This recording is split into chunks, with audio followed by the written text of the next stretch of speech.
హైదరాబాద్లో మరో gang rape ఘటన వెలుగులోకి వచ్చింది. వనస్థలిపురంలో సాఫ్ట్వేర్ ఇంజనీర్ పై అత్యాచారానికి పాల్పడ్డారు అని తెలుస్తోంది. ఓంకార్ నగర్లోని బొమ్మరిల్లు హోటల్లో ఈ ఘటన జరిగిందని పోలీసులు చెప్తున్నారు. నిందితుడు హయత్ నగర్ లెక్చరర్స్ కాలనీకి చెందిన గౌతమ్ రెడ్డి. ఓ యువతకి గౌతమ్ రెడ్డి చిన్ననాటి నుంచి ఫ్రెండ్. నిన్న సాయంత్రం ఇద్దరు కలిసి రెస్టారెంట్కి వెళ్లారు. ఇద్దరు మద్యాన్ని సేవించారు.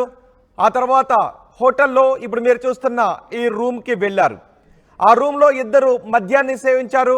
అయితే మత్తు నుంచి బయటకు వచ్చి చూసేసరికి గౌతమ్తో పాటు గదిలో మరో వ్యక్తి రక్తపు మడుగులో కనిపించారని చెప్తున్నారు. ఐడి ప్రూఫ్ ఆధారంగా యువతి కుటుంబానికి సమాచారం అందించారు. ప్రస్తుతం గౌతమ్ రెడ్డి అతని స్నేహితుడు పరారీలో ఉన్నారు.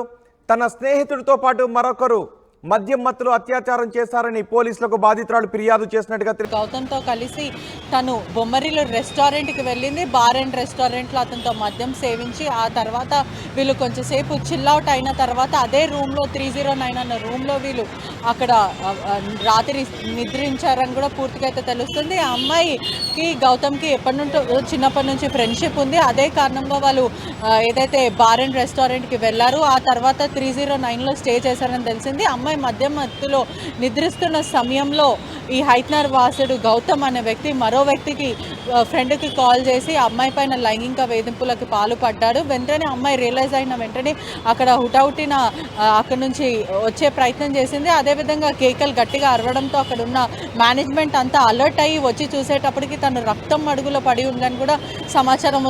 బాధితురాలు నిద్రిస్తున్న సమయంలో అటెంప్ట్ చేశాడు. అదేవిధంగా మరో ఫ్రెండ్కి కూడా కాల్ చేసి గ్యాంగ్ రేప్కి పాల్పడ్డాడని కూడా పూర్తిగా అయితే సమాచారం వస్తుంది. పోలీసులు ఏం చెప్తున్నారు ఈ ఘటన గురించి? ఆ నిందితులిద్దరూ ఎక్కడున్నారు? వాళ్ళ ఆచూకీ ఏమైనా తెలిసింది ఎక్కడున్నారు అనే విషయం?